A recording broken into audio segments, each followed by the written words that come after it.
Hello, everyone. Joining us today is a special friend of mine. I'm Padma Kuppa, the state representative for Troy and Clawson, and this is our podcast, Faith and Politics, where we discuss policy that puts people first. I have today someone I met a few years ago when I was considering running for office, David LaGrand. He lives in Grand Rapids, and he is not only a person of deep faith and a pastor, but he's also a state representative, and he really puts faith into action. Welcome, David, to Faith and Politics, Policy That Puts People First podcast. Thank you for joining me. Do you want to just give a little intro of how you got to office and how you became a pastor? I'd love to hear, and I'm sure so would our listeners. Sure.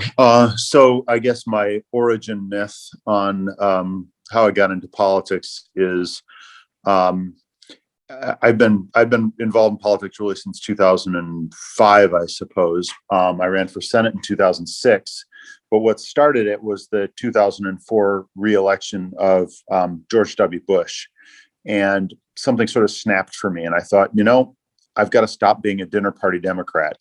And by dinner party Democrat, I mean people who get together with their friends, they agree about all the things that are wrong in the world and how they would change them if they were running the world, and then they go home and feel better about themselves.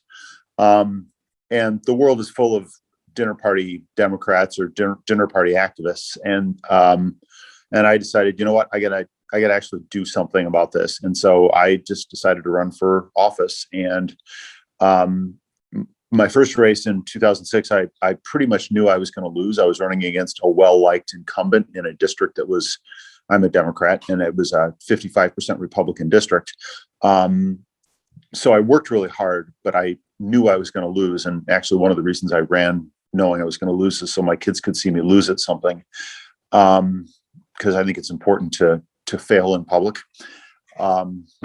But that's sort of how I got my start there. How I got my start in ministry is I've really spent my entire life working on justice. And so my father's a minister, and he told me I wasn't allowed to become a minister because it's not an inheritable job. I could do anything else, but I couldn't be a preacher. And so I decided since I cared about justice, I should go to law school. So I did. And when I got out of law school, when I was in law school, I heard a statistic that only the average lifespan of a defense lawyer is 3 years. And I thought, well, I don't want to go to law school and then have a 3-year career, so I guess I better be a prosecutor. So I went and became a prosecutor. I was a prosecutor for about 8 years until I finally came to the conclusion that virtually everything we do in our criminal justice system is wrong, and couldn't really stand enforcing what I thought was an incredibly broken system. So I stopped being a prosecutor and went out in private practice. The minute I left the prosecutor's office, I started preaching in the Kent County Jail on a volunteer basis. And this is, I'm getting old. So this is back in 2000. And eventually I went to my denomination. I'm an ordained Christian Reformed pastor. And I said, look, if I stand up in front of my home church in the pulpit, you want me to be ordained. There's procedures for making sure that not any random person gets up and preaches in our churches. But you're letting me go out to the jail unsupervised and unmonitored and do something with these believers in the jails. And fundamentally, if you're going to respect my parishioners in the jail, you either have to stop me or you have to ordain me. You have to put me through the paces and make sure that, you agree that I'm doctrinally sound and all of that stuff that people worry about in organized religion. And so they put me, sort of won the argument in the sense that they put me through the ordination process, which took a couple of years. And now I'm ordained. And my home church is still the Kent County Jail. Now, COVID has put a pause on services out there, which makes me really sad. But that's my home church, and those are my parishioners. So that's a long intro, Padma, but there you go. No, it's actually very good because it gives me an opportunity to share with you a little bit about my own background in becoming involved in interfaith, and also to ask you a question. So dinner party Democrats, I understand completely. I don't think I've ever been one. My father didn't allow it. He was always a person who lived his values, faith in action, and my father-in-law as well. But for me, my connection to the moment that I realized I needed to run was seeing Betsy DeVos's confirmation hearings in 2017. I decided that I needed to go deeper into faith. And so I went back to seminary and actually enrolled for a degree. The first time I'd gone was when I had a moment of crisis when I was laid off from Chrysler during the recession in 2009, 2008, actually. And went to seminary in 2009 and then got called back to Chrysler. And so I kind of didn't know what I was going to do. What is a Hindu doing in an ecumenical theological seminary in Detroit? But then I went back when Betsy DeVos was confirmed. I was like, I need to go deeper into my faith. I was already doing all this interfaith work here in Troy, as well as in the region, and becoming a voice for the Hindu community nationally and even internationally.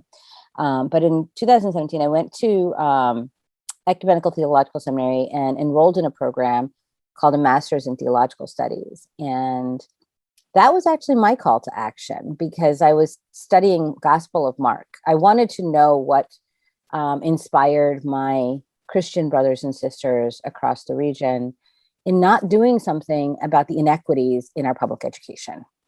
And so I took the course of Gospel of Mark because that was the story of Jesus as an adult, as an activist, as somebody who had a strong call to action. You probably read Finding the Strong Man. Yeah. Sorry, And go ahead.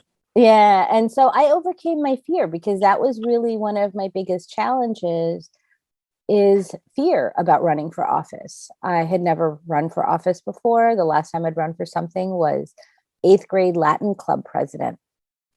And, and that nothing in my family history, my parents are PhDs, my brother's a PhD in engineering. My husband and I are engineers, never ran for anything. And so I guess, how do you address fear and how do you get people who are dinner party Democrats or any kind of slacktivists, as I call them, how does your faith call you to action?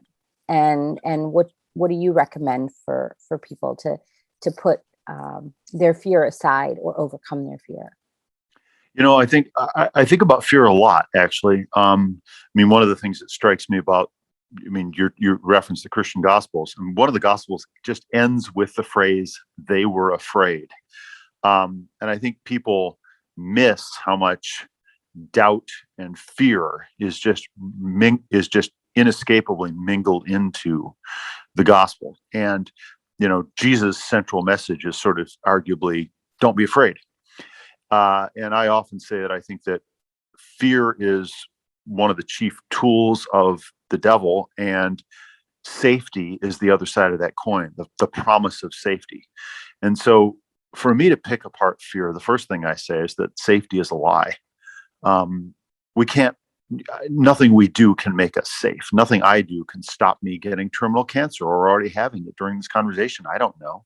Nothing I can do can stop a meteor from hitting my house or my condo from collapsing if I live in Florida or whatever. We're all weak, fragile creatures, and acknowledging that and stopping chasing the lie of safety is, I think, the first step. And Jesus talks about that a lot, right? The building a bigger barns metaphor, and moving into habits of plenty. That's what the Gospels are all about. And I think that I've been pondering my next sermon, and I think that you can make a good argument that the feeding of the 5,000, which is one of those wonderful images in the Gospels when Jesus is off preaching and his disciples say, "Hey, look, there's not enough food." And he says, "Yes, there is. What have you got?" And he blesses it and then feeds the crowd. Well, I think that it's really likely that what's going on there is that not that there's no food in the crowd, but that everybody's grabbing and hoarding and hiding their food. And when Jesus takes everything that his group has and just gives it around, it unclenches people's desire to grab onto and cling to what they have. And then the people who had more than they need could share it with their neighbors. And as a matter of fact, that group had net more than it needed. And so there were leftovers. And breaking those cycles of grabbiness and fear are incredibly important. For me, that's one of the reasons why I think practicing failure and acknowledging your own flaws is so important. And I think that preachers and politicians are both unfortunately held to a standard of perfection, and that's incredibly toxic. So politicians get in the habit of never being able to admit mistakes, because we've all seen politicians who make some very small mistake and get crucified for it, or who even change their minds and get called flip-floppers. I mean, my joke on that is always, how do you know you've got a mind if you don't change it once in a while? But in preachers too. I mean, we say that we, as Christians, we talk about being sinners, but boy, if a preacher ever exhibits any flaws, they often have pretty short careers as a result. So I try to constantly point out my own flaws and my own mistakes, and my own limitations. And I do that when I speak as a politician and also when I'm speaking as a pastor, because I think that's it's so hard to get past the myths and the lies of safety and human perfection. And I think that so that's part of it for me. All that being said, what really gets me through all of that is a loving, supportive community. And so when I'm out in the jail, or when I'm talking to, when I've talked to clients in the past, what I've said, and forgive me, I'm a Christian, so this is all from a Christian perspective, Padma, but I say, look, here's the thing about a church. It doesn't have any admission requirements. You just got to show up, and then people are obliged to take care of you. And so when I have, clients who are alone and broken, I say, look, doesn't matter if you don't believe anything. If you go to church, you will meet a community that has to take you in, because that's the rules of that community. And I know, it's so obvious to me that nothing I've ever done in my life has actually really been an accomplishment. Everything that's happened in my life has just been a byproduct of the loving community I live in. I live in an incredibly supportive community that lifts me up and loves me. And so that makes it a whole lot easier to act in courage, knowing that you've got a safety net of love around you, which I absolutely do. And, it's the most important thing in my life by orders of magnitude. Everything else is just meaningless sideshows compared to the fact that I know that people love me. Yeah, I think that's one of my experiences coming to Lansing also, is that I don't always feel loved in Lansing, but when I come back home, I do feel that sense of like the troubles rolling off my shoulders as I get off the exit on I-75 into the district. I want to Go ahead, sir. I want to turn to something else. We talked a little bit about suffering, right? I think that my understanding of suffering in Christianity comes from Peter, chapter 2, verse 21, that Christ suffered for you, leaving you an example that you should follow in his steps. And so, I take this job where I do find myself sometimes suffering in Lansing. But Sister Nancy Sylvester, she's a sister from the Immaculate Heart of Mary, in writing about the despair and hope during the time of COVID, said, for probably the first time in history, the entire planet is experiencing the same things at the same time. We might be able to say that no one is going to escape the consequences of this pandemic, although those with fewer resources will feel it to a greater degree. It is a moment when the I is becoming a we, as we are dependent on each other and on nature to go forward together. It is going to be painful and we will suffer, but how we understand and experience that suffering is critical to how we emerge from this. So the sense of community, the sense of we, and being lifted by that sense of community, how does that work in lifting us from this shared suffering? How do we create that belief in community and action towards community? Yeah, that's a great question, Padma. I think it's depressing for me, and I'm sure it's depressing for you, to see people who, for example, don't get vaccinated and see it as though it's a personal choice that doesn't have consequences for every other person they're going to meet and interact with in the course of their life. It'd be great if I could say that I really felt like COVID has brought people together and created a sense of solidarity. On a daily basis, I guess I tend to see more people divided by it than united by it. And that's a depressing part of being in America. I have close friends in Canada, and that doesn't seem to be the experience in Canada, that people are sitting around debating or not whether to get vaccinated based on, whether or not aliens have put, microchips in the viruses or whatever the vaccines or whatever the current crazy theory is. I don't know, but, or acting as though this is doing public health is a liberty issue. Hard for me not to despair about that. I think there's something, I think a couple things. I think that being a Christian means being comfortable being in a minority position and operating a position of weakness. I also think that it means not fixating on winning, but fixating on acting and thinking and speaking with integrity. So whether or not it's the dominant position, I think that we have to constantly talk as Christians and as people of faith about a couple things in America. Maybe three, and they're intertwined. One is our fixation on individualism, which is, of course, antithetical to Christianity as far as I can see. But unfortunately, it's wrapped right up. This country started with a Declaration of Independence, right? I sometimes joke that it's time for us to have a Declaration of Interdependence. We're about due for one. But that's one, foundational tension in America. Not that individual choice and action isn't good. As a Christian, one of the things I say is, God gave us free will, and that was a good deal, and that was a gift. But that America's tendency to push independence to absurd ends. Another is, and these are all related, I think, is our, deep commitment to a militaristic view of the world, and that's very closely related to our conflict-based view of the world. And I think the two most toxic words in politics are fight and win. And I am trying to purge them from my political vocabulary. People constantly message on, I'm going to go to Lansing and fight for you, or we have to win the next election. And I don't want to fight and win. I want to work and build. And I think that if you work and you build, you're doing things that are enduring. If you fight and you win, you're just setting yourself up for the next conflict. It's interesting that you talk about that, because I was thinking about how, for us as Hindus, the one thing, we have so many different denominations, as it were. They're called sampradaya.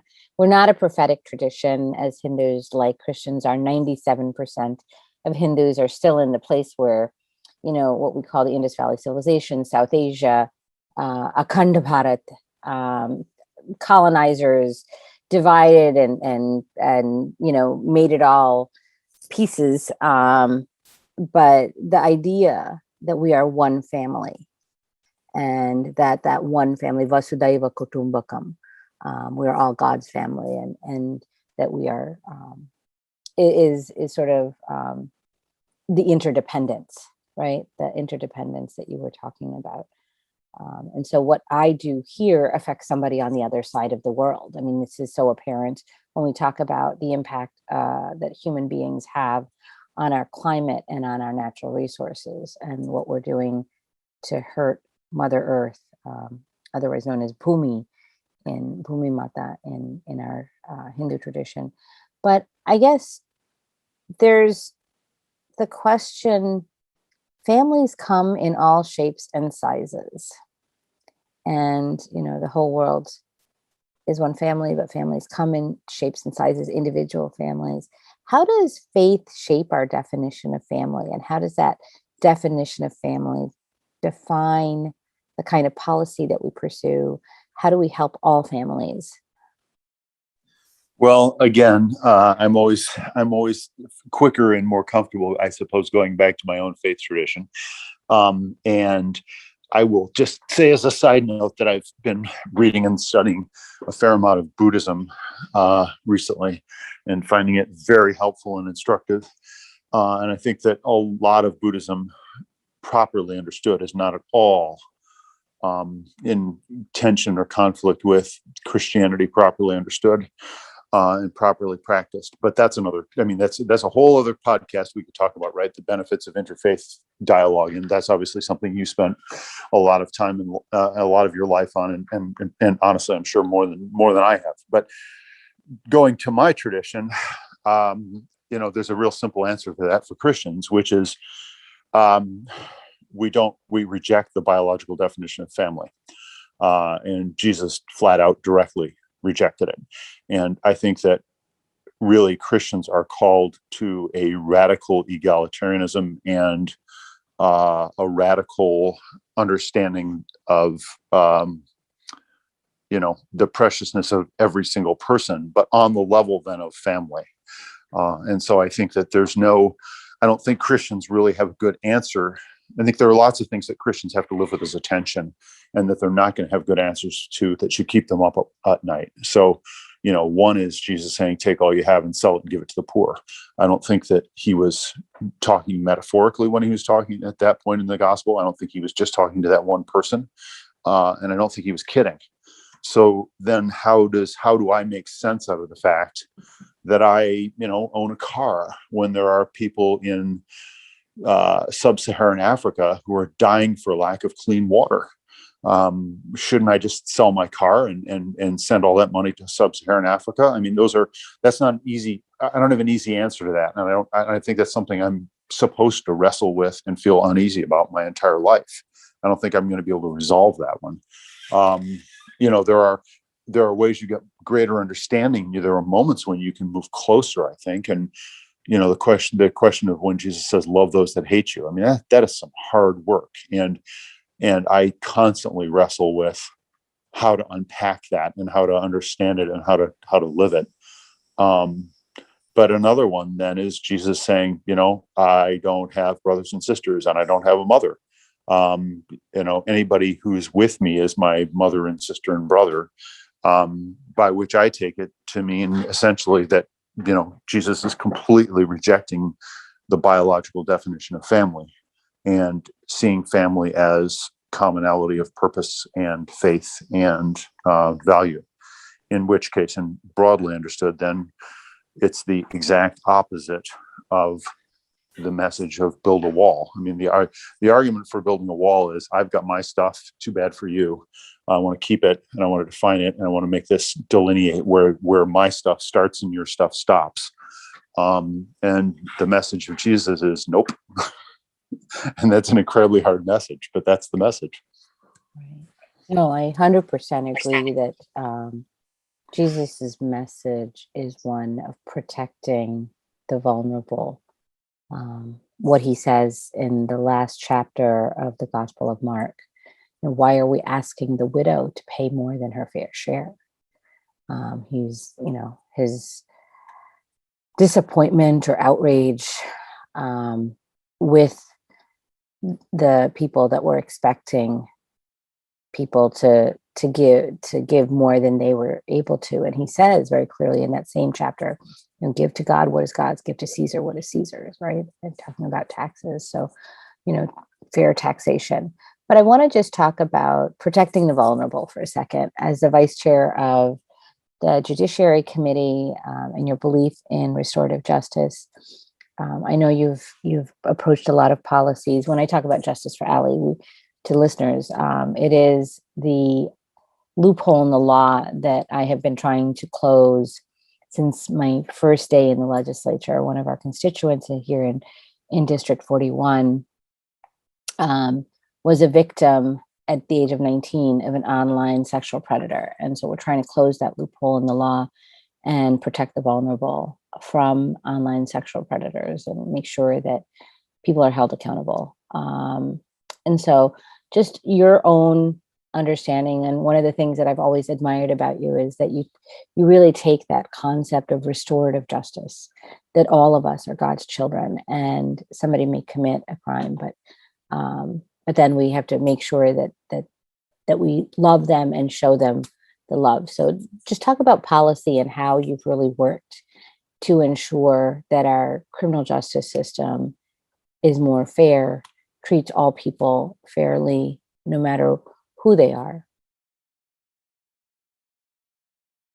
That's a big topic, of course. I mean, I guess for me, I don't know, when I was speaking about this at a conference a while ago, I said, I sort of feel like I'm walking down the beach and there are all these bright, shiny objects, and I'm picking up the obvious ones, but there's so much work here. And because our system is so deeply flawed, that I've really spent most of my time just on low hanging fruit, on the things that once you point them out to people, they're like, oh yeah, that doesn't make any sense.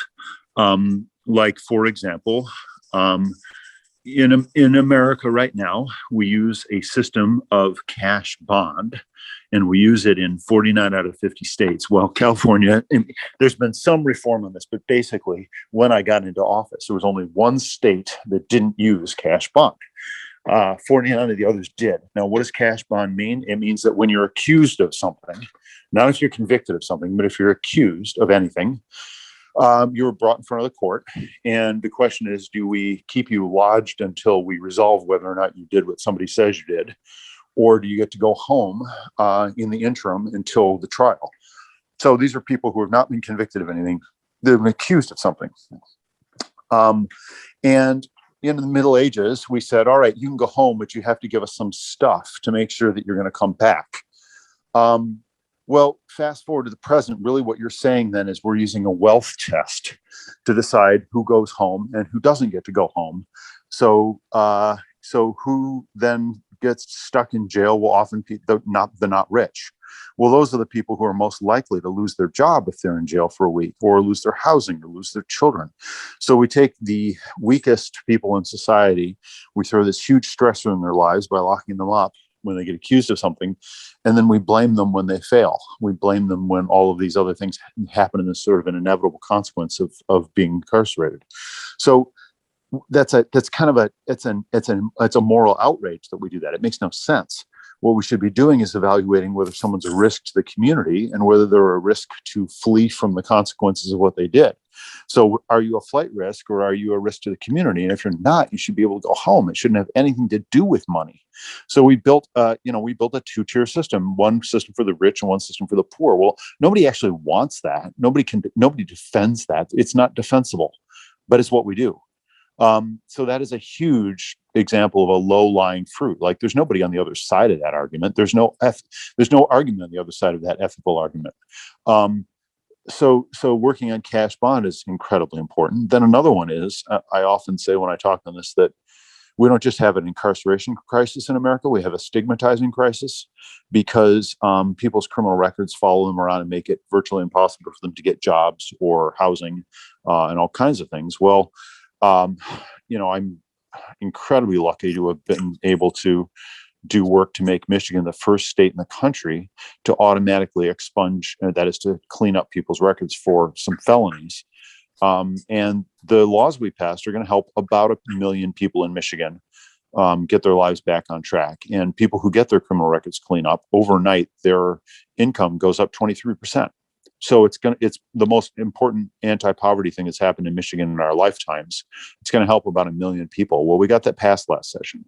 And I also worked in getting similar legislation passed in Connecticut. Now, Connecticut's a smaller place, so only going to be 300,000 people's lives improved in Connecticut on that one. But it's important, because what we do, states follow other states, and so becoming a national leader on expungement means, if this fully scaled out, we could help maybe 30 million people across the country get out of poverty and get on to living their lives with dignity post conviction.